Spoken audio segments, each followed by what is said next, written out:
Bonjour et bienvenue au WebTech. J'ai fait une petite bêtise au WebTech sur la maintenance prédictive grâce à l'IA parcimonieuse.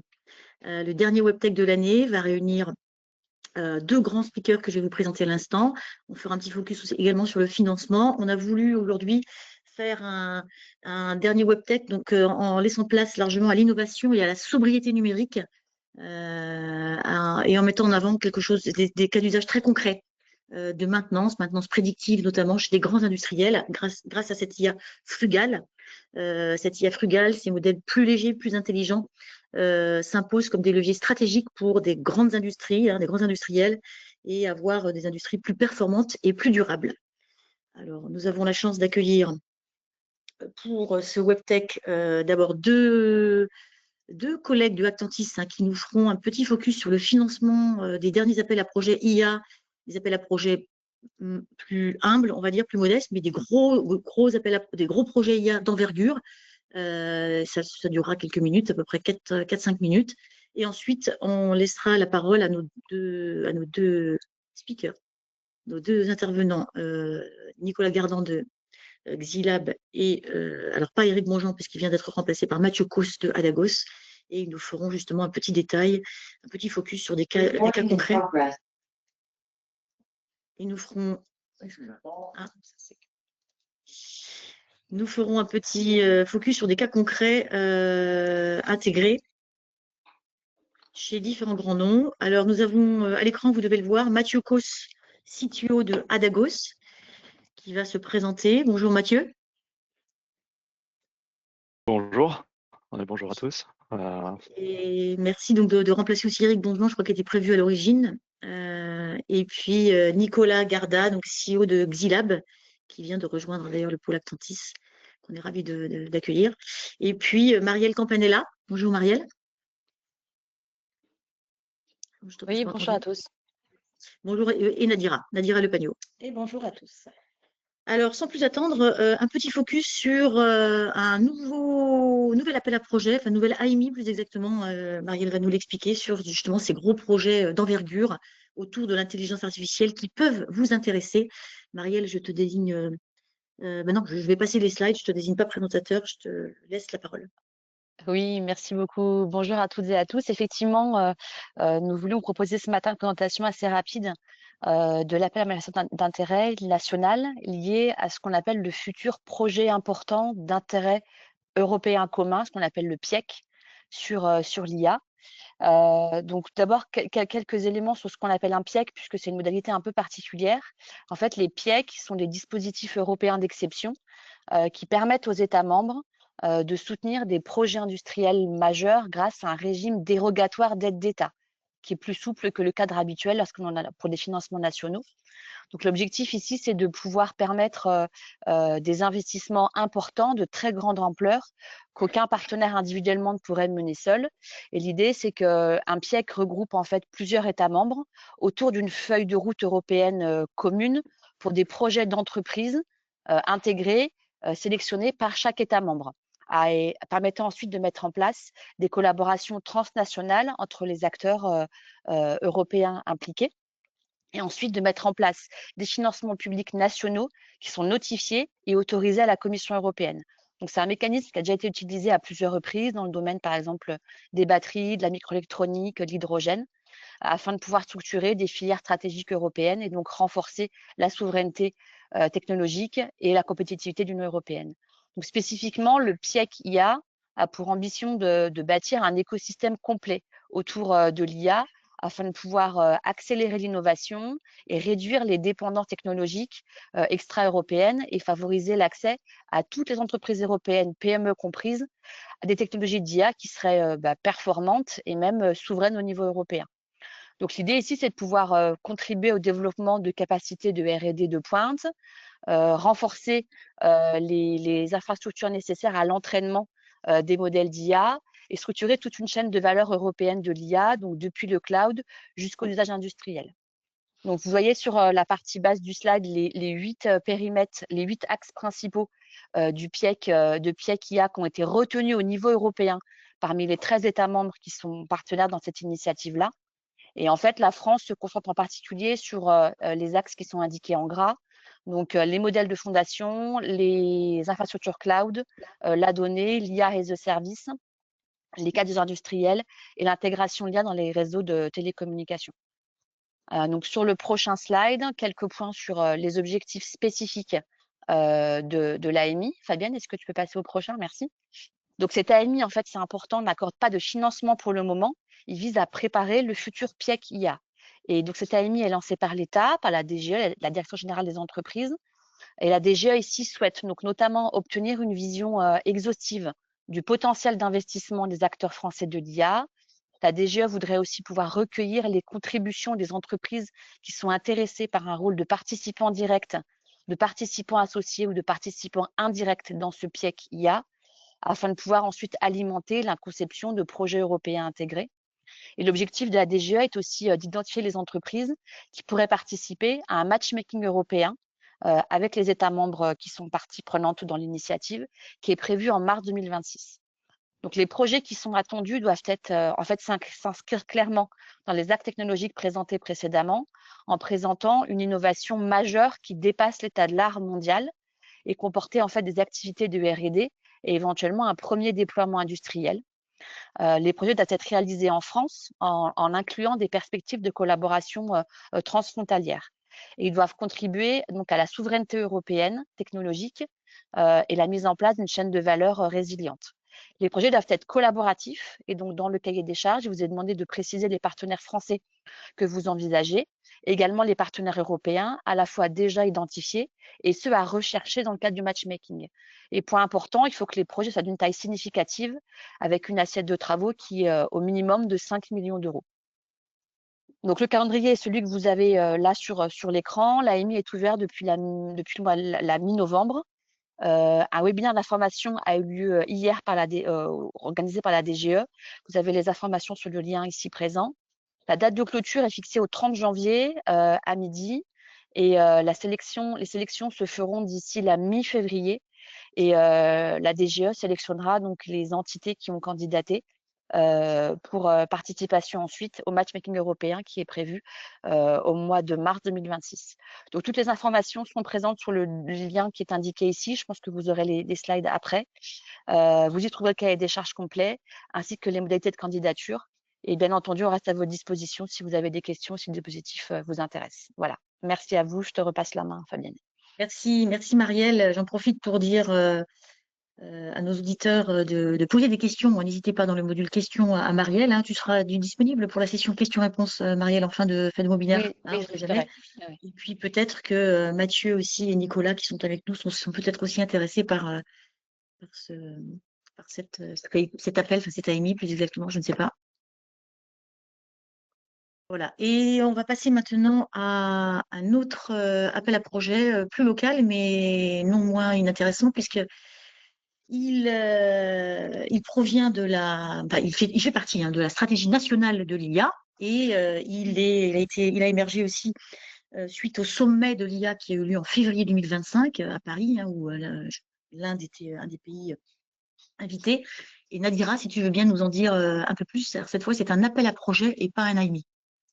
Tout à fait, merci Fabienne. Donc, le dispositif pionnier de l'IA est donc sorti récemment. C'est un tout nouveau dispositif qui vise à soutenir les entreprises qui sont engagées dans un développement technologique qui se base sur une rupture techno avec un marché à atteindre. Les entreprises de toute taille peuvent candidater à condition qu'elles soient bien immatriculées en France. Ce dispositif concerne également les organismes de recherche et assimilés. Un petit point d'attention est noté pour les entreprises en difficulté qui sont exclues, qui ne peuvent pas candidater sur ce dispositif. Dans le cadre de l'incitativité de l'aide, il est très important que les travaux liés au projet ne doivent pas avoir débuté avant le dépôt de dossier de candidature. En ce qui concerne les projets attendus, donc il s'agit de projets de R&D à fort potentiel de rupture techno, pouvant générer donc un impact durable sur l'économie, contribuer à la souveraineté nationale sur des secteurs stratégiques visés que vous voyez ici. Donc, il s'agit de la conception et de la production industrielle, la santé et biotechnologie, la transition écologique, la sécurité. Alors, certaines thématiques pourront être prises en compte, mais vraiment par exception et de manière moins prioritaire. Donc, les types de projets attendus sont des projets individuels et collaboratifs. Dans le cadre d'un projet individuel, on est sur des projets portés par une seule entité. Donc, le chef de file pourrait être donc, une PME, une ETI. Sur les projets collaboratifs, donc, il sera accepté un maximum de 3 partenaires. En ce qui concerne le financement, donc, il se fait sur différentes phases que je vous présenterai juste ensuite. Sur la phase 1, le financement se fera sous forme de subventions, donc pour tout type d'acteurs. Sur les phases 2 et 3, le financement sera donc à moitié 50% maximum en subvention, le reste sera en avance remboursable pour les entreprises. Les établissements de recherche, eux, seront financés uniquement sous forme de subvention. Comme vous voyez sur le tableau, vous avez un petit dispatching des intensités d'aide qui peuvent aller pour les entreprises, donc tout ce qui concerne l'activité économique, de 25 à 60%, selon le type d'entreprise et le type de travaux concernés. Fabienne, si tu veux bien passer sur la slide suivante, s'il te plaît. Oui. Je vais vous présenter donc les différentes phases concernées par ce dispositif. Donc, c'était vraiment une approche agile et réactive encore inédite à ce jour. Donc, l'idée, c'est vraiment une arrivée en silo. Donc, il s'agit de projets en 3 phases avec des objectifs adaptés au développement technologique. Il y a une expertise, un accompagnement croisé grâce à BPI et à l'Agence des programmes numériques de l'INRIA. Donc, comme vous pouvez le voir, les projets en phase 1 concernent des démonstrations de faisabilité qui peuvent être financées à hauteur de 100 à 200 KE d'aide pour une durée de 6 à 12 mois. Donc, ce sont des projets qui sont instruits avec des dates de relève assez précises. Donc, la précédente était en novembre, la suivante sera en mars 2026, avec une clôture en juin 2026. La phase 2, elle concerne la réalisation d'un démonstrateur qui pourra être financé à hauteur de 400 à 800 KE d'aide pour une durée de 6 à 18 mois concernant les projets. Donc, sur cette phase 2, le process d'instruction est un process accéléré qui sera de l'ordre de 3 mois au maximum. La phase 3 concerne la réalisation d'un produit viable. Donc, on est sur des TRL assez matures, donc 7 à 8, avec un process classique, donc sélection, acceptation et intervention. Donc, chaque projet admis en instruction initiale aura son propre parcours jalonné, donc matérialisé par ces 3 phases de travaux. Le passage d'une phase à l'autre fera l'objet d'un nouveau dépôt de dossier par les porteurs, puis d'une phase de sélection et d'instruction par l'opérateur. Et chaque phase donnera lieu à un nouveau contrat d'aide si le projet est sélectionné. Donc, je le répète, il n'est pas possible de passer en phase 2 directement. C'est vraiment le principe du silo. On va en phase 1. Si le projet donc, est sélectionné, financé, abouti, il faut redéposer un dossier sur la phase 2 et ainsi de suite pour la phase 3. Au moment du dépôt de la phase 1, le dossier est un dossier assez allégé par rapport aux appels à projets France 2030 classiques, mais il faut néanmoins avoir une visibilité sur les travaux qui seront proposés sur la phase 2 et 3. Il est possible de démarrer un projet collaboratif en phase 1 et de le transformer en projet individuel sur les phases 2 et 3. Les porteurs peuvent être ajoutés ou retirés donc d'une phase à l'autre. Donc, c'est vraiment le côté agile. Sur ce dispositif, si vous souhaitez être accompagné, donc n'hésitez pas à me solliciter. Voilà. Donc, Nadira Lepagno, chargée innovation. Vous trouverez mon mail en bas de cette présentation. Je vous remercie. Voilà, Nadira reste connectée de toute façon hein, pour répondre à vos questions éventuellement en fin de session. Là, je rebascule sur l'agenda et je vais donner la parole à Nicolas Gardan de Xilab, hein, qui, j'imagine que vous mourrez d'envie de savoir qu'est-ce que cette IA parcimonieuse, hein, on parle d'IA frugale, d'IA responsable, d'IA éthique, mais une IA parcimonieuse, c'est quoi? Mais justement, Nicolas va nous donner la réponse, il va nous présenter tout cela. Je vous passe le mode présentateur, Nicolas, si vous le voulez bien. Voilà. Donc, il y a quelques questions posées pour Marielle et Nadira. Nous y répondrons, si vous le voulez bien, une grosse demi-heure. Merci. Vous voyez mon écran, c'est bon, Fabienne? Oui, c'est très bien. Ok. Bon, la caméra, visiblement, a décidé de tomber en panne à ce moment-là, mais c'est pas très grave. Je vais être très rapide. De toute façon, l'objectif, c'est de passer très rapidement à Mathieu pour voir des exemples et des cas concrets de l'utilisation de l'IA parcimonieuse avec le moteur de réseau de neurones Neureco. Très rapidement, sur l'entreprise Xilab, elle a été créée en 2024. J'ai travaillé pendant une vingtaine d'années dans des centres techniques privés. Et puis voilà, j'ai créé l'entreprise parce que ça me trottait dans la tête depuis quelques années sur la base en fait des résultats de recherche que j'ai pu mener dans le cadre de ma thèse et de mon HDR, qui était plutôt orienté autour de la simulation numérique et de l'IA symbolique, donc des systèmes experts. Donc l'entreprise en fait, elle est là pour répondre vraiment à des sujets R&D sur des preuves de concept dans le cadre d'une ingénierie agile.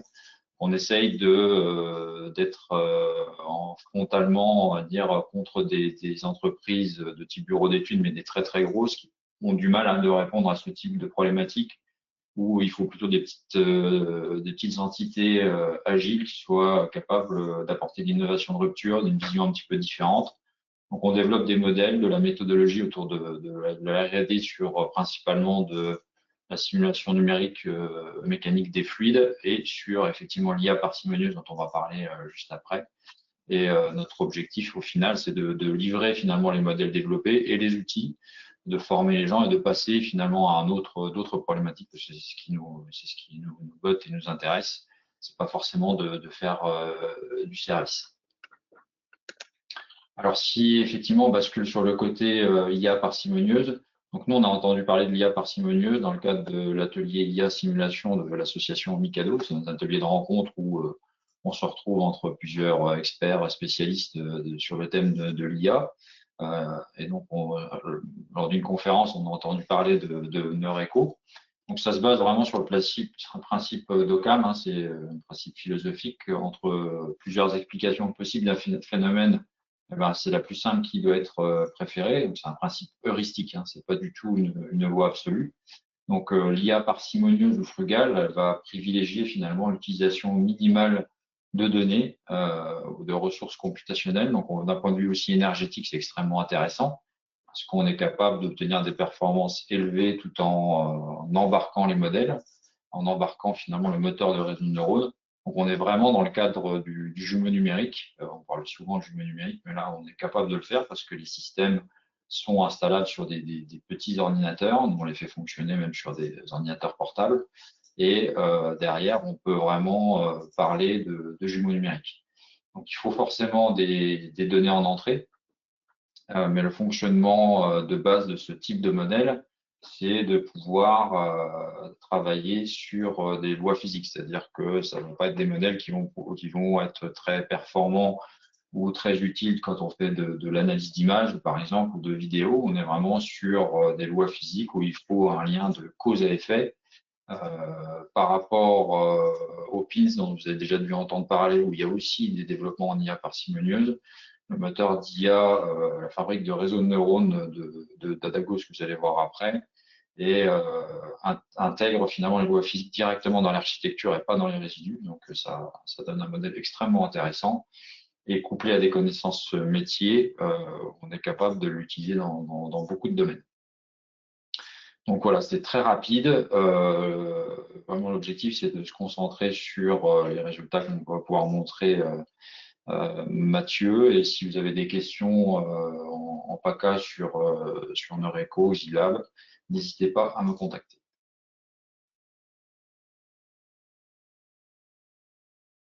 Voilà, Fabienne.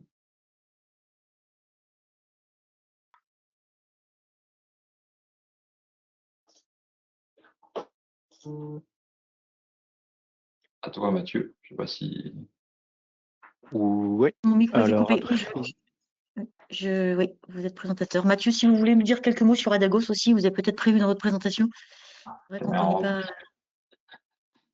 C'est un ok. tout Ma question, voyez-vous mon écran?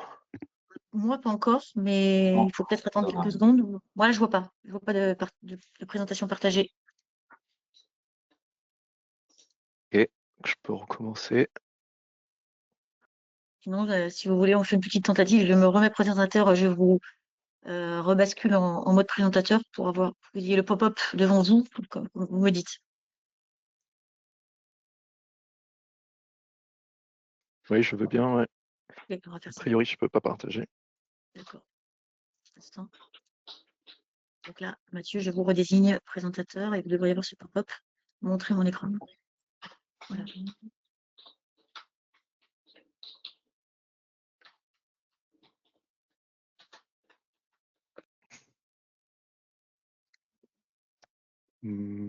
Ok, non, je n'ai pas malheureusement de pop-up s'affichant.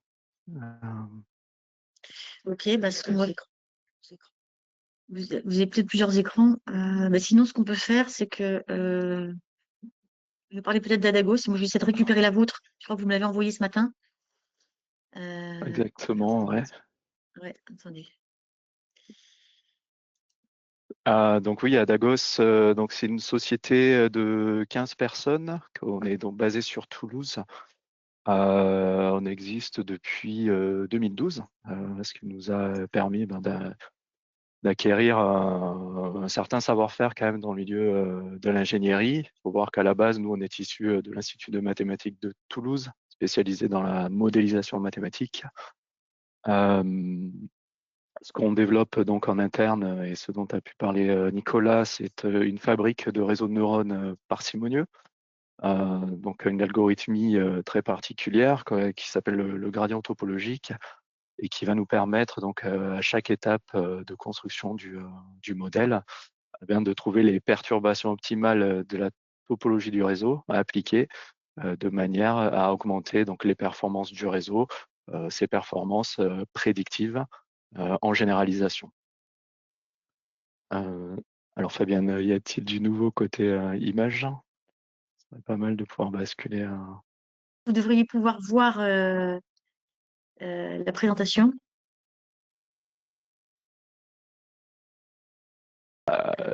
Ouais, Alors, en tout cas, les auditeurs la voient. Nicolas, vous confirmez? Oui, on voit la présentation. Voilà, je suis sur la slide 1. Parsimonious AI Software Monitoring for Engineering. très bien. Ok, donc on peut avancer. Enfin, si, à moins que vous, qu'il y ait des questions déjà, bon, peu importe. Donc, dans ce cas-là, ce que je Les questions, on va les prendre ouais, à la fin, après. si vous voulez. C'est mieux. Ouais. Donc, le moteur de Noreco est particulièrement adapté au traitement de données de simulation, de données, on dit aussi de bandes d'essai, donc pour des séances d'essai, ou des données opérationnelles, donc lorsqu'on a des remontées de données issues du terrain. On peut traiter les trois types de la même manière, à partir du moment où, comme l'a précisé Nicolas, on sait qu'il y a un lien de cause à effet entre les entrées et les sorties. On est en train d'essayer d'identifier un système d'équation. Et c'est ce que va permettre d'identifier de manière optimale le réseau de neurones. Si on passe à la suivante, donc en termes de clients, on est très présent dans le milieu de l'aérospace, de l'automobile, évidemment de l'énergie aussi, où Framatome est un de nos clients historiques, qui nous a beaucoup également poussé dans nos développements, nous ont posé pas mal de challenges historiquement. Et on a ensuite des clients, des partenaires, on va dire, plus stratégiques, donc des diffuseurs en France, en Europe avec Bessim, donc qui est spécialisé donc sur le marché italien, voire extra-européen aussi, MVTech avec l'Asie. La principale application donc qu'on développe, ce sont des applications à mi-chemin entre des applications de simulation et des applications sur la base de données opérationnelles. Donc on va et je rentrerai davantage dans les détails. Évidemment avoir pas mal de cas de détection d'anomalies, alors qu'on traite de manière un peu particulière aussi avec l'outil Noreco, dont j'aurai l'occasion d'y revenir. Des cas de maintenance prédictive ou des cas d'optimisation tout simplement, parce que le point fort de Noreco et ce qu'on propose à chaque fois, c'est la possibilité d'améliorer le fonctionnement, d'améliorer un système opérationnel en optimisant son fonctionnement. Là, si on passe à la slide suivante, donc cette année, Noreco a obtenu 2 prix. Un premier qui nous a été remis au Salon du Bourget par le ministère de la Défense concernant le challenge ADER, donc qui consiste à maintenir en état de fonctionnement une flotte. Donc c'est une application de maintenance prédictive. Un deuxième prix qui nous a été remis, c'est celui de la Stellantis Venture, où là, l'application ici se focalise sur le crash test. Donc, c'est une application de l'IA sur des systèmes critiques et sur en fait des phases très critiques de développement et de prototypage. J'aurai l'occasion de revenir en détail là-dessus. Donc, notre technologie est brevetée et nous sommes aussi, nous faisons également partie de l'écosystème Green Tech Innovation, visant à développer des solutions innovantes pour la transition écologique, de par la nature frugale de l'IA qu'on développe, de par le fait qu'on soit quasi indépendant finalement des stratégies plutôt imposées par les majors de cloud computing ou big data qui impose évidemment une consommation en ressources nettement plus élevée que ce qui est nécessaire en réalité pour des problèmes physiques.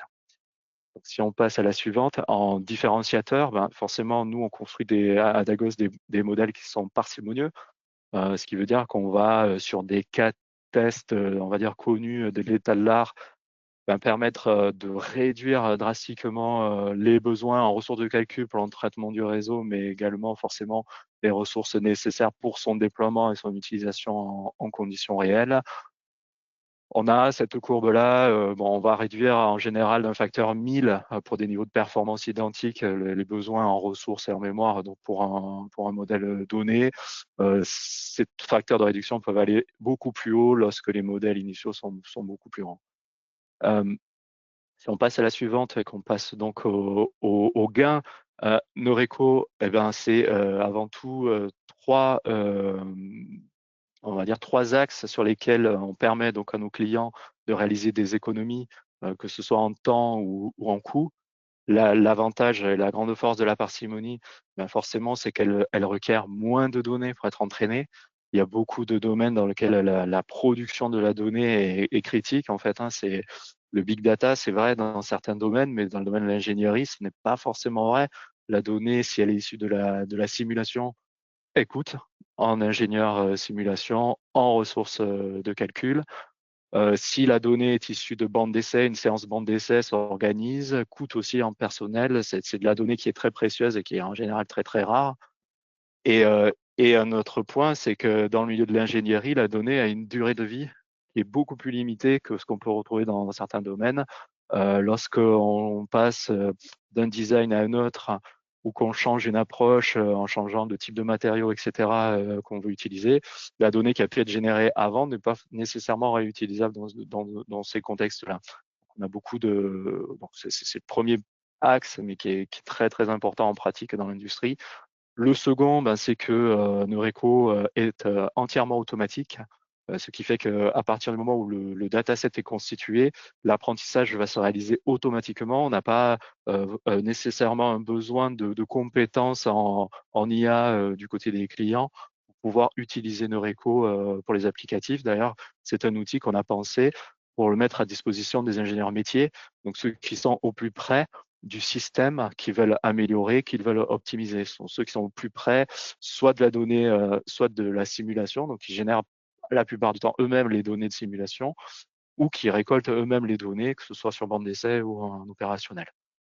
Et enfin, le troisième axe sur lequel on gagne forcément, c'est que le modèle étant parcimonieux par construction, ce n'est pas une simplification ni quoi que ce soit, c'est par construction. On obtient un modèle qui est petit, qui a besoin de peu de ressources, il va pouvoir être déployé immédiatement, sans étape supplémentaire de simplification, etc., qui en plus peut mener à la dégradation des performances du réseau.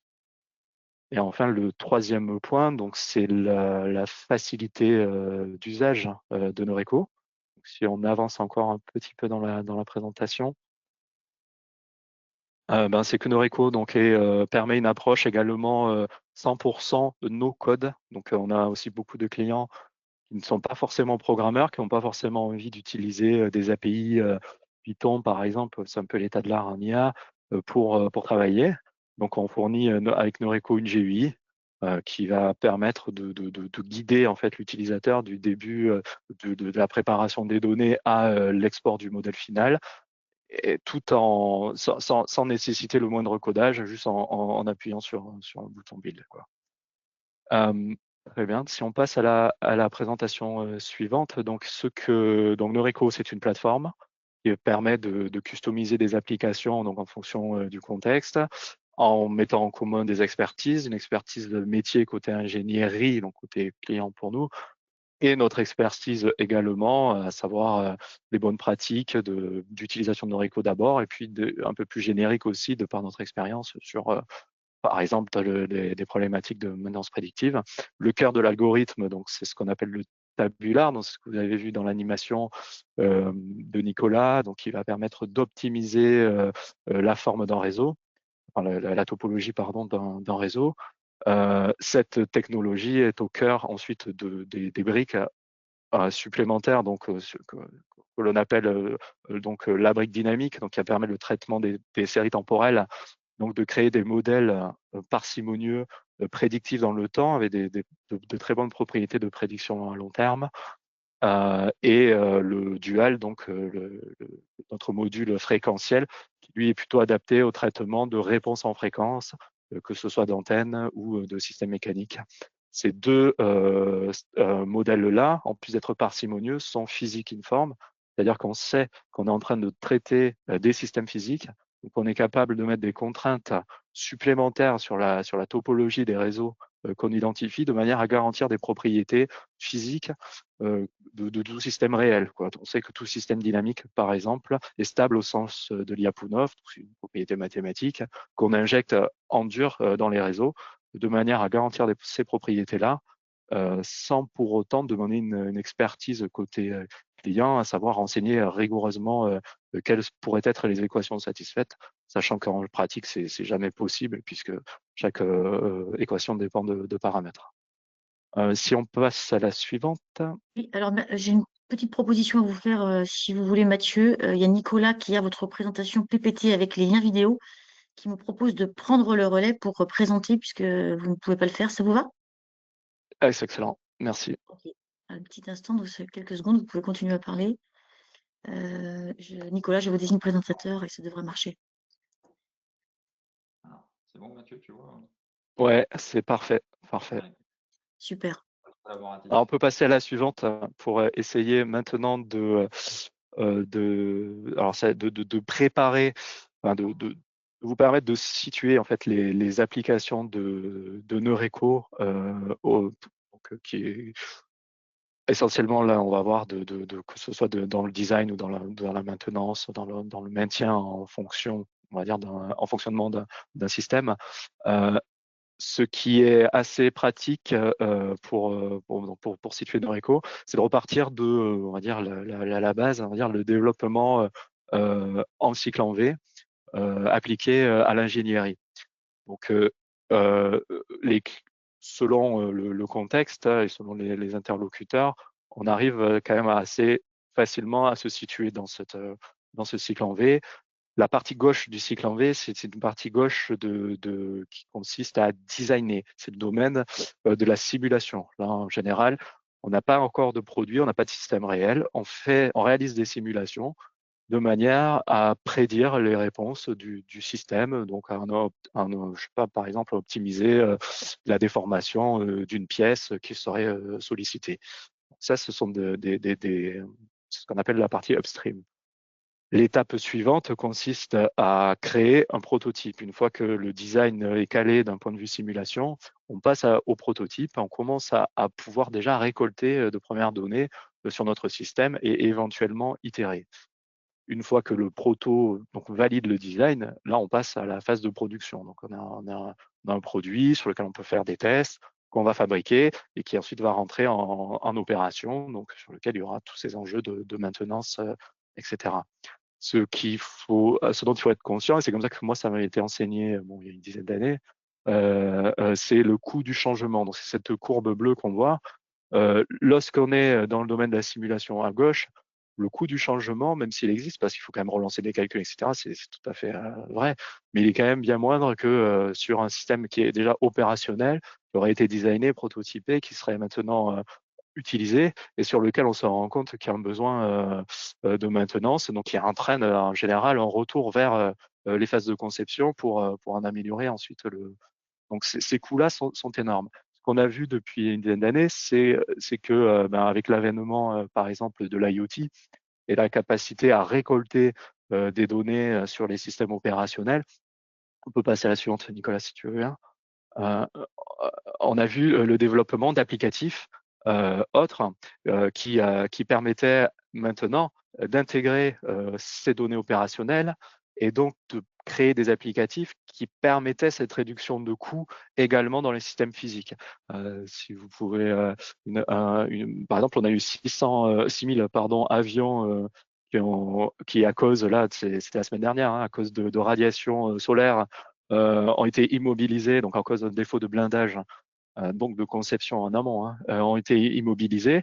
Et ben le problème a été réglé en un week-end par une mise à jour logicielle, parce qu'il y avait cette capacité de pouvoir réaliser de véritables mesures physiques et donc d'adapter d'un point de vue logiciel le système de manière à réduire ce coût de changement. Noreco s'inscrit évidemment pleinement dans cette optique-là, donc dans ce qu'on peut voir, ce glissement finalement de la simulation, ce qui est représenté par la flèche du bas, ce glissement du monde de la simulation vers l'opérationnel. Et beaucoup des applications, la plupart des applications qu'on développe à Adagos, va consister à mettre en accord ce qui peut être simulé, prédit, modélisé avec des équations physiques, à le mettre en accord avec l'opérationnel, de manière in fine à permettre au système opérationnel, leur permettre de mieux fonctionner.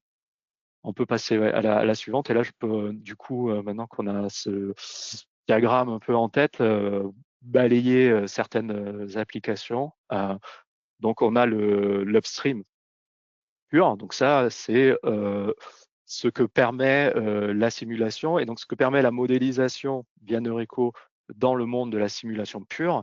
C'est ce qu'on a finalement assez conventionnellement toujours appelé la création de modèles d'ordre réduit, qui va aider tout simplement l'ingénieur en simu d'aller créer une copie quelque part locale de son solver pour un problème donné. On est capable ensuite d'interroger le modèle pour aller explorer des designs, des paramétrisations différentes de notre système et en ayant évidemment un retour instantané grâce à Noreco. Bon, là, l'idée, c'est de guider l'utilisateur en phase de simulation et de design en lui donnant un outil d'aide à la décision performant. En fait, on va même un petit peu plus loin avec Noreco, on permet aussi l'interaction avec le simulateur.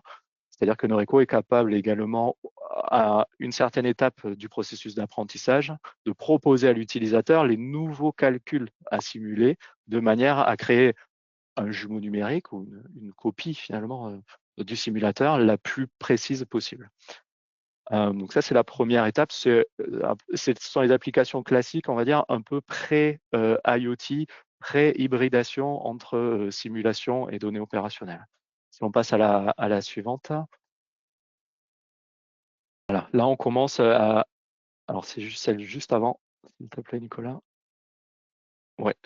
Là, on commence à rentrer dans des domaines où là, le retour sur investissement d'utilisation de Noreco là, devient quand même déjà énorme. Notamment, c'est ce qui nous a valu le prix Stellantis dont j'ai parlé précédemment, qui leur a permis quand même de réduire de 40% leur nombre de crash tests. Je reviendrai en détail sur ce cas d'usage pour bien voir comment est-ce que l'IA peut être appliquée quand même sur des opérations finalement aussi critiques que le crash test. Hein. Mais on a également beaucoup de success stories dans le domaine de l'énergie, dans le domaine des antennes également. On est dans un domaine où on a à la fois de la simulation et un proto. Évidemment, il y a toujours des écarts entre les deux. Noreco va permettre de combler ce gap, soit en hybridisant, on va dire, les deux datasets, soit en permettant une meilleure calibration du simulateur. C'est deux types d'applications que l'on développe et à fort ROI. Je reviendrai sur le cas Stellantis. On peut passer sur la suivante, s'il te plaît. Le deuxième cas voilà, d'hybridation, donc là, c'est un cas où on a dépassé largement l'étape de prototypage. Donc, on a un système qui est réellement en fonctionnement. Donc, c'est un système, en général, on est amené avec Noreco à travailler sur la modélisation de systèmes opérationnels, que ce soit des systèmes ici, c'est un processus de distillation, par exemple, en bas à droite, en bas à gauche, pardon, développé avec Framatome. un processus de durcissement, mais ça peut être également avec Michelin, savoir comment est-ce que on peut passer d'un modèle physique de simulation d'un pneu à ce que une écurie en piste va réellement pouvoir récupérer comme données pendant une course. Et donc, quel est le lien que l'on peut effectuer de manière à retourner à ces fameuses écuries des conditions optimales, par exemple, de fonctionnement. Donc, on est toujours dans une optique où là, on a un système réel qui est en train de marcher, il y a un fonctionnement et on va en optimiser son fonctionnement, en améliorer son fonctionnement, en tout cas, avec Noreco. Là aussi, je reviendrai dans le cadre des quelques slides de l'air sur ce projet-là. On va avancer parce que je vois que le temps tourne et j'aimerais montrer les cas concrets. Et enfin, bon, je tiens quand même à le montrer, on a des cas qu'on pourrait qualifier d'un peu plus extrêmes quelque part, où il y a des cas où les physiques en fait sont très difficiles en réalité à modéliser et où même un simulateur n'est pas quand même capable de reproduire ce qui va être observé en situation. Notamment, je peux parler d'un cas d'interaction fluide-structure. Je sais que ce sont des problèmes qui sont très difficiles à simuler parce qu'ils peuvent dépendre de quelques jeux de roulement. Enfin, c'est très très compliqué. En revanche, ce sont des choses que nos opérateurs nos clients sont tout à fait à même de mesurer, que ce soit sur bande d'essai ou en situation réelle. Et à partir de là, on est aussi capable de venir coller des jumeaux numériques, donc d'apprendre la physique juste sur la base de données de simulation. C'est notamment ce qu'on a fait pour Michelin, où là, on est capable de fournir en fait à Michelin un outil de maintenance prédictive, donc qui va va donner le signal aux opérateurs de déposer des trains de pneus. Trains de pneus en aviation sont rechappés, donc ils sont retournés à Michelin pour refaire la bande de roulement et ensuite retourner aux compagnies. Donc Michelin est maintenant capable de fournir cet outil-là à ses clients de manière à planifier toute cette logistique de maintenance des trains de pneus. Ok, on peut avancer et on peut rentrer dans le vif du sujet. Donc une première application donc, de type réduction de modèle. Donc ici, c'est un cas, on peut aller à la suivante aussi, si tu veux bien. Donc on est sur la modélisation d'un portique. Donc il y a un petit peu de latence sur l'animation, mais bon, on va dire. On a ici un modèle Noreco. On est vraiment dans une optique de copie locale d'un solver. On a un solver qui est en train de résoudre un problème d'excitation sismique. On a un portique qui est excité sismiquement. On veut prédire, on veut le dimensionner. Donc pour le dimensionner, on va avoir besoin de calculer quelques contraintes, notamment des contraintes en cisaillement à certains endroits. Cette simulation est longue. Donc ce qu'on va faire sur la base de quelques simulations, Noreco n'a vraiment pas besoin de beaucoup de données pour pouvoir apprendre la dynamique de ce portique. On va recopier donc quelque part ce solver pour ensuite pouvoir l'exciter avec des scénarios sismiques qu'il n'a jamais vus, de manière à pouvoir trouver les situations les plus critiques et donc les plus dimensionnantes. Donc là, on est dans le domaine simulation pure. On peut passer à la suivante, s'il te plaît, Nicolas. Ok, donc le cas d'hybridation, donc qui nous a valu ce prix avec Stellantis, donc c'est un cas qui vise à optimiser le nombre de crashs. Une séance de crash coûte énormément, forcément. L'enjeu des crashs, il y en a plusieurs, mais l'un d'eux en tout cas, est de calibrer le déclenchement des airbags. On veut qu'un airbag puisse se déclencher si on le choc frontal à une certaine vitesse. On ne veut pas qu'il se déclenche si on roule sur un nid de poule, globalement. Et ben du coup, ces senseurs, ces accéléromètres, il va falloir pouvoir les calibrer très précisément de manière à assurer le bon fonctionnement. Et c'est un des enjeux des crash tests, s'assurer que les airbags se déploient au bon moment. Si on avance un petit peu, s'il te plaît. Donc, comment on fait? Côté client, donc Stellantis est capable de simuler des crashs, mais évidemment, lorsqu'on les compare, les prédictions d'une simulation de crash qui est extrêmement complexe et longue, on le compare aux données réellement récoltées par les capteurs, il y a forcément des déviations. Donc, ce qu'on fait, c'est qu'on construit un modèle d'hybridation qui va être capable de consommer en entrée les données de simulation obtenues par un simulateur, de manière à reconstruire, donc si on passe à la suivante, les données réellement mesurées. C'est ce qu'on voit ici. Le bleu est le simulé, le noir est le mesuré, et Noreco va combler le gap entre les deux. À partir du moment où on a un modèle qui est capable, sur la base de données simulées, de reproduire ce qui va être vu réellement en mesure, dans la mesure, lors du crash, on va être capable de précalibrer, donc juste sur la base d'une simulation, de précalibrer nos capteurs de manière à ne pas remplacer le crash. Le crash, de toute façon, est légal. Il doit être réalisé, mais en tout cas, en réduire drastiquement le nombre. Et dans l'idéal, ici, et c'est ce qu'ils ont obtenu, c'est n'en faire qu'un, en fait, puisque lorsque le crash est réalisé, les accéléromètres sont déjà correctement calibrés. Donc, le crash sert juste à la certification, mais en aucun cas, il n'y aura d'itération de manière à réajuster ces paramètres-là. Si on passe à la suivante. Voilà, donc ça c'est un cas également Stellantis de pure détection d'anomalies.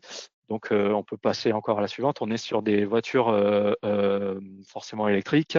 On va chercher à identifier des anomalies donc sur les cellules de batterie de traction. Donc notre approche à Dagos n'est pas une approche du tout data centrée où il faudrait accumuler énormément de data pour pouvoir faire des détections. Nous, ce qu'on va faire systématiquement, on a un outil qui est puissant d'identification d'une physique, qui est capable d'extraire une physique d'un jeu de données. Ce que l'on fait, c'est qu'on construit un modèle extrêmement précis. Hein, c'est ce qu'on voit ici dans les outputs, donc c'est la courbe orange qu'on peut voir. On va construire un modèle extrêmement précis de comportement de la batterie en fonctionnement nominal. On sait comment doit réagir ici une cellule de la batterie de manière nominale. À partir du moment où on sait exactement reproduire la physique, on va utiliser évidemment ce modèle-là pour détecter les anomalies, donc les déviations qu'on pourra observer lors de charge entre le comportement prédit par le modèle et ce qui est réellement mesuré. Ça, c'est notre approche de la maintenance. Hein. On peut avancer également. Je vois que vraiment on leur tourne très vite. Donc, et finalement, donc un cas hybride, donc c'est un cas à même de combiner des systèmes physiques issus de la simulation et des données issues du terrain, etc. C'est quelque chose qu'on a poussé donc dans ce projet avec de l'air. Le challenge ici était d'optimiser le fonctionnement des batteries. Donc optimiser, ça veut dire forcément dans un premier temps, donc le cas le moins favorable, être capable de détecter les anomalies, donc de savoir si une flotte ou quelques éléments de la flotte étaient à même d'être utilisés pour une campagne ou pas. Donc être capable d'estimer en fait assez finement quel était par exemple l'état de santé de son système de batterie. Mais le deuxième enjeu pour l'optimisation du coup de ces batteries était également de pouvoir contrôler au mieux le déplacement du drone de manière à réduire sa consommation réelle. Il y a plusieurs façons d'aller d'un point A à un point B. Et il y a des façons qui permettent de réduire le coût énergétique et d'autres un peu moins. Donc, le premier challenge, la détection d'anomalies, c'est en fait exactement comme le cas Stellantis en quelque sorte, même si on est un peu plus loin dans ce cas-là. Donc, on a un modèle qu'on voit ici en rouge qui est extrêmement physique et extrêmement petit, embarquable et précis de l'évolution de la batterie. Donc, c'est ce qu'on voit ici. On a construit un modèle donc, qui, à partir du courant, allait prédire forcément la tension attendue en situation nominale. C'est un modèle qui se base sur des estimations de l'état de charge et d'état de santé. On sait qu'effectivement, la dynamique d'évolution de la tension va être impactée par ces paramètres-là. Il y a plusieurs cas de figure. Parfois, le client est capable de donner ces estimations-là. Parfois, ce n'est pas possible. Et du coup, là, on a, nous, des méthodes qui vont nous permettre d'extraire des jeux de données des premières estimations. On entraîne un modèle Noreco avec ces valeurs estimées.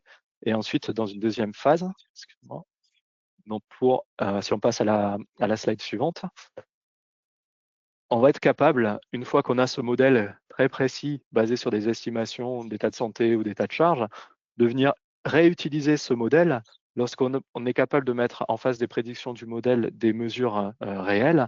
On va être capable d'effectuer des recalibrations de ces valeurs, par exemple de l'état de santé, de manière à connaître de manière extrêmement fine en gros, le reste de vie utile de la batterie. L'estimation, c'est une chose. Lorsqu'on a un modèle physique qui est capable de prédire ce qui se passe lorsqu'on lui donne la bonne valeur en entrée, on va utiliser ces propriétés-là pour effectuer ces calibrations, qui permet, par exemple, de décider de par exemple, cette batterie-là, j'estime que son état de santé est à 70%, mais en réalité, le modèle me dit que non, elle a subi une dégradation prématurée, je vais écarter par exemple ce composant de la suite. Donc on est bien en amont que l'anomalie se produise. On est vraiment en train d'optimiser le fonctionnement de la batterie. Donc ça, c'était l'aspect batterie. Et si on passe aux diapos suivantes, donc j'en ai juste 2 et après je m'arrêterai. On a développé donc une première application avec eux basée sur l'IMU, sur la géolocalisation. Donc maintenant, pour pouvoir optimiser l'utilisation de la batterie sur un déplacement d'un point A à un point B, il y a 2 choses qu'il faut connaître. Il faut connaître précisément à chaque instant la localisation du drone. Là, on parle évidemment de situations de conflit, de combat. Donc, on est sans signal GPS, absolument. On se base uniquement sur les données dont on dispose, des données d'accélération et des mesures de champ magnétique. Donc, il faut connaître précisément où on se situe, donc où est le drone. Et le deuxième, donc c'est l'enjeu donc de ce premier modèle, donc d'améliorer la géolocalisation du drone. Donc on arrive à un niveau de performance qui est très bon dans le sens où on arrive à créer un drift. Il y a toujours nécessairement un drift au cours du temps qui va se produire. On ne peut pas suivre uniquement sur la base d'IMU une position, mais on a réussi à réduire énormément ce décalage, puisqu'on fait une erreur de 13 mètres au bout de 45 secondes de vol, ce qui est extrêmement bon et totalement suffisant pour développer des stratégies de contrôle, donc d'optimisation de batterie. Voilà. Donc ce modèle étant parcimonieux, bien évidemment, il est embarquable. On l'a fait tourner sur un device très petit, un STM32. Il va occuper 1% d'un modèle qui a 1 mégaoctet de RAM, quoi. Et c'est vraiment très peu. On est proche en fait d'un STM32 qui n'exécuterait rien en réalité en faisant tourner Noreco ou qui sera en veille, quoi. Et si on passe à la suivante, donc on sait précisément localiser le drone. Et donc le deuxième aspect pour optimiser le déplacement d'un point A à un point B, c'est d'être capable d'avoir un modèle de vol cette fois-ci qui est extrêmement précis. Donc savoir lorsqu'on va appliquer telle et telle action, tel et tel changement par exemple de régime moteur sur notre drone, il est important de savoir combien il va se déplacer. Donc ça c'est l'enjeu du deuxième modèle qui est ce modèle de drone. Et ce sont les deux mis bout à bout, mais qui vont permettre d'optimiser donc ces contrôles et donc cette optimisation de la batterie, quoi, donc de diminuer les ressources en batterie nécessaires pour une campagne. Voilà, je m'arrêterai là et je serai heureux du coup de répondre à vos questions. Merci beaucoup, merci Mathieu, c'était passionnant et c'est vrai que cette illustration avec des cas d'usage concrets et très divers sur différents industriels dans différents contextes, voilà, civil, défense, etc. C'est toujours passionnant. Super, Nicolas, la caméra fonctionne. Je vous propose de passer aux questions. Alors, un petit instant. Elles sont nombreuses. Peut-être une première question pour Nicolas. Mince. Petit instant. Alors, en quoi, on parle donc d'IA parcimonieuse, en quoi l'IA parcimonieuse diffère-t-elle fondamentalement de l'IA conventionnelle dans l'industrie et quelles situations rendent la parcimonie indispensable plutôt que optionnelle? Wow, ça reste sujet. Je peux commencer, si tu veux, Oui, parce que la Nicolas. question est pour vous deux, oui, tout à fait. Oui. Alors, il y a déjà comment dire, on va dire des business models quand même qui s'affrontent. L'IA, on va dire conventionnelle, elle a été, il faut pas arriver. Il y a forcément derrière un business model qui vise essentiellement au cloud computing. Donc, c'est ce que vont pousser de grands acteurs et au big data, donc des nécessités aussi de stockage incroyables. La parcimonie, elle, est un peu aux antipodes quand même, parce que en réalité, nous, on va avoir une approche qui est plutôt small data, dans des contextes où on sait que la donnée générée est coûteuse, contrairement au domaine du big data où elle est récoltée gratuitement. Du coup, ça nous met quand même déjà dans un contexte où, pour des acteurs industriels, beaucoup plus confortable en réalité, parce que la donnée déjà, ils réalisent ces économies-là. Ils savent que la donnée peut rester également internalisée pour des raisons de sécurité. On n'a vraiment pas envie de devoir lancer des calculs sur le cloud avec des données qui sont sensibles. Enfin, on crée à la fin des applicatifs avec Noreco qui sont réellement utilisables. C'est-à-dire que les modèles Noreco, ils sont embarquables. On est sur des technologies qui tournent sur des smartphones. Globalement, ça n'a finalement absolument rien à voir. Donc ça, c'est plus pour l'aspect vraiment parcimonie. Je ne sais pas si Nicolas, tu veux rajouter quelque chose. Oui, après, il y a surtout une volonté aussi de montrer qu'il n'y a pas que l'IA. Effectivement, on a besoin d'énormément de données pour fonctionner. Et ce qu'on appelle l'IA conventionnelle aussi, ce qu'on voit beaucoup intégré dans les entreprises, c'est les LLM qui permettent de travailler sur beaucoup d'informations sur le langage naturel. Là, on est vraiment sur de l'IA liée à des lois physiques. On est vraiment sur de l'IA pour l'ingénierie. Et cette question de cybersécurité, on en a entendu beaucoup parler à l'événement Actantis à Marseille mardi. Et là, on a une vraie réponse fonctionnelle. C'est-à-dire que comme on est capable d'embarquer et puis de s'imiter sur quelques données, on est vraiment sur quelque chose de structuré à ce niveau-là. Merci beaucoup. Allez, une autre question plutôt pour Noreco. Comment s'effectue la phase d'apprentissage? Est-ce que le code obtenu pour l'inférence peut continuer aussi à apprendre des données qu'il traite? Ah ouais, c'est intéressant. Comment fonctionne Noreco? Dans Noreco, on a compris, c'est un algorithme d'optimisation de la topologie du réseau qui va donc adapter sa complexité aux liens de cause à effet qu'il est possible d'extraire du dataset donné en apprentissage. Donc une fois que ce premier apprentissage effectivement est réalisé, si un opérationnel, donc par exemple en situation de maintenance, on se rend compte qu'il y a un besoin, par exemple, de réentraîner ou d'injecter quand même de nouveaux comportements de notre système réel, notre système opérationnel. Évidemment, Noreco le fait, c'est clair. Il est conçu pour. Donc, il va repartir d'une topologie, donc pour ne pas perdre du tout la trace de ce qui a pu être identifié précédemment, d'une topologie courante. Il va pouvoir, si nécessaire, augmenter, donc éventuellement perturber. Le gradient topologique reprend la main de manière à réoptimiser la topologie du réseau sur la base de nouvelles données. C'est un peu le jeu en maintenance prédictive. Vous avez un système réel, vous avez son jumeau numérique sous la forme de Noreco, d'un modèle Noreco. Une opération de maintenance du système réel, de toute manière, implique une maintenance également de son jumeau numérique. Donc Noreco est fait pour ça. Merci. Pour Xilab, avant de réaliser les calculs CFD, alors peut-être nous rappeler ce que sont les calculs CFD, avez-vous envisagé de générer des fichiers de modélisation 3D à partir de quelques photos et de mesures dimensionnelles? Alors, le CFD, en fait, c'est de la simulation de mécanique des fluides où on va regarder un comportement de fluide, soit à l'extérieur, donc par exemple un fluide autour d'une éolienne ou un fluide à l'intérieur d'un moteur. Donc, on a forcément la modélisation 3D en fait de l'ensemble qu'on doit simuler en entrée.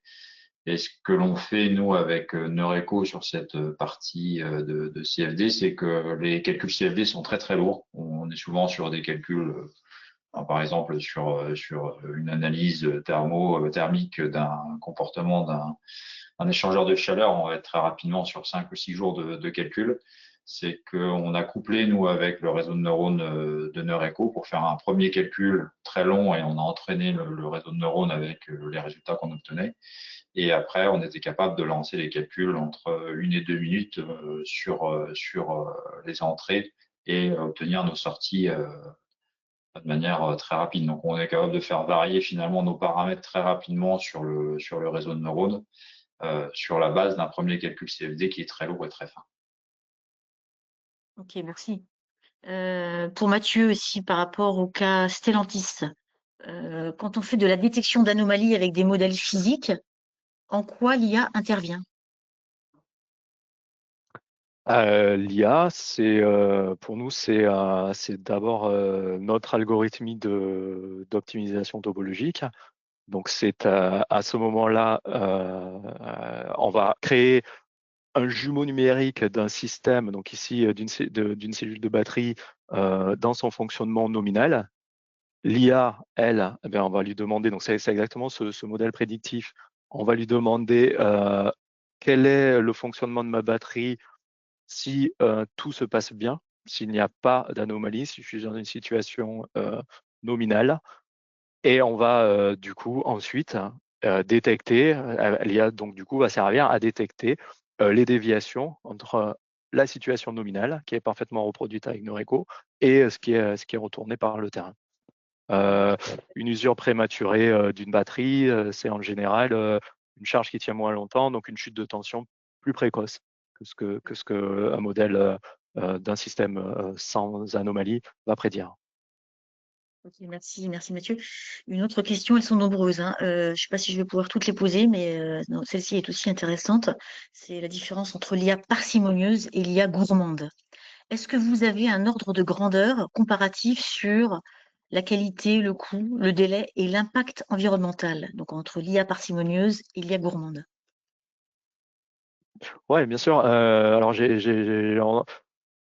on en a un petit peu parlé dans la présentation. Donc, on a montré une courbe de facteurs de réduction. Donc, ça avait un facteur de réduction entre des modèles. Donc, on a à Dagos une base, on va dire, de tests, hein, donc d'IA appliquée à la physique, hein, parce qu'on parle vraiment de ce domaine-là, sur laquelle on compare en fait, les méthodes de l'état de l'art et ce que peut faire Noreco. Donc, si je dois généraliser à l'extrême, je dirais qu'on a des facteurs de réduction de l'ordre de 1000 à 10 000 selon les tailles initiales des modèles issus de l'IA conventionnelle. Donc, l'impact écologique, en fait, il est juste énorme parce qu'en réalité, pour entraîner des réseaux comme cela, au lieu de mobiliser par exemple des serveurs de calcul ou du cloud, il faut faire appel à du cloud computing pour les entraîner, Noreco est fait pour tourner sur des machines de type laptop. Donc, évidemment, si vous avez un ordi plus puissant, bon, on utilise les ressources. Mais enfin, ça peut très bien fonctionner sur ce type d'infra. Donc ça, c'est le premier, ça c'est le gain, on va dire, à l'apprentissage. Alors, il y en a un autre qui est caché, c'est celui de la génération des données, puisque là aussi, la récolte, elle va être beaucoup plus frugale, donc va demander moins aussi de calcul de simulation ou autre pour être entraîné. Et puis, il y a le gain surtout énorme opérationnel, où là, ce que va permettre la parcimonie, c'est la capacité de déployer la solution, c'est d'en faire vraiment une application visible et fonctionnel en réalité dans un système opérationnel. On va pouvoir, par exemple, réduire, réduire les ressources en batterie nécessaires pour effectuer une mission. C'est le type de gain. Donc, ils sont au niveau de la collecte de la donnée, au niveau de l'entraînement, parce qu'on n'a pas besoin d'énormément de ressources de calcul, et la frugalité, évidemment, ensuite en déploiement, c'est ce qui ancre l'IA dans le monde réel, quoi, et pas qui reste pas juste une forme de nébuleuse de type cloud. L'exemple de notre calcul CFD, il est hyper parlant. Chez nous, on utilise des gros serveurs de calcul qui tournent pendant 6 jours.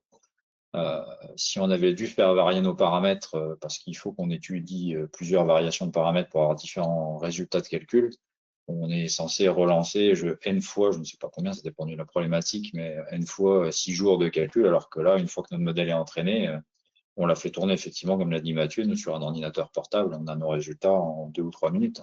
C'est un écart qui est assez incroyable, même juste en utilisation énergétique, même locale, quoi, dans notre petit bureau, le bureau d'études. Tout à fait. Ok, merci beaucoup. Elle a une dernière question pour Nadira et Marielle, si vous voulez nous rejoindre, si elles sont encore là.